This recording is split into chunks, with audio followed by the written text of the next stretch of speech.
Grace and peace, everybody. Welcome to Berean TV.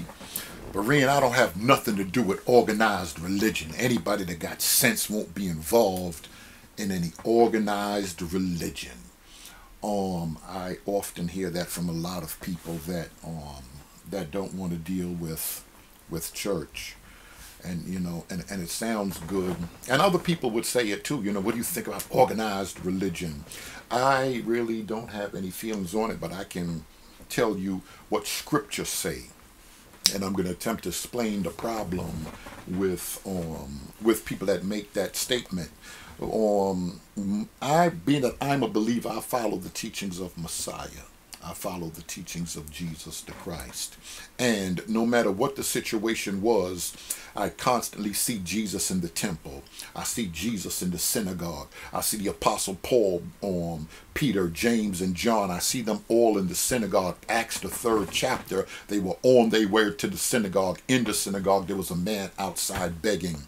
I see Messiah in the temple, and they were doing things that weren't right. He turned over the table, the money changers in there. He was upset with that and said, "My Father's house should be a house of prayer."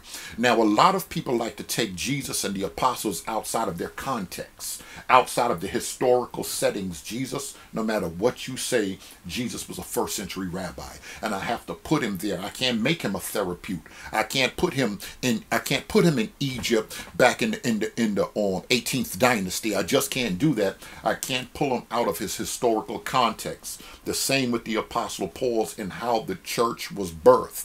We have to look at that, and I have to understand that narrative in its context, and I have to follow that.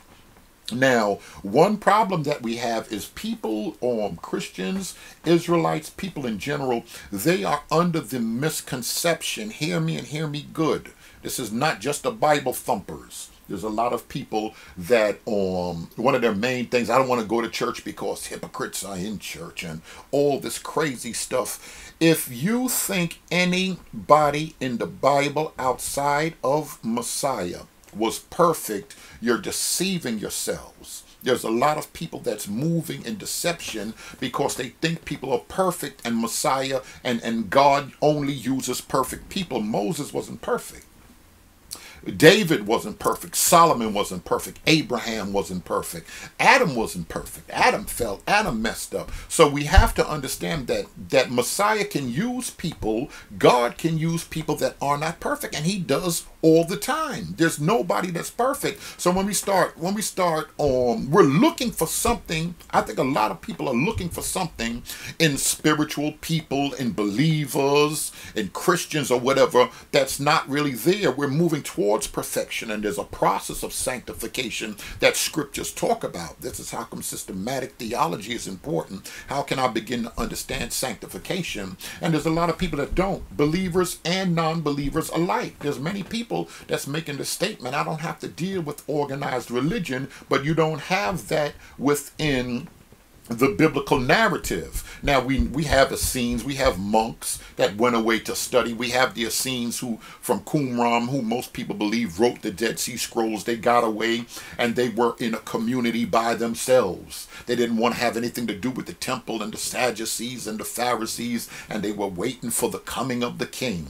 So we have that. We have stuff like that, and we understand that. But for the most part, the majority of believers that we see in scriptures, they went to the temple. Moses, they set up the tabernacle in the wilderness, and Israel came to the tabernacle. We see Messiah going to the feast of the Passover. The Apostle Paul keeping the feast of the Passover. They're getting around people. Even though people aren't perfect, they're getting around them and they're doing what they have to do.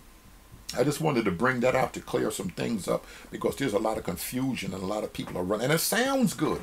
Oh, I don't deal with organized religion. I'm, within myself, my spirituality is personal within myself, and to each his own and all of this stuff. But if we claim to say that we're following the biblical narrative and we're pulling from the text and we're using those things that are examples for us as believers, we can't just do that.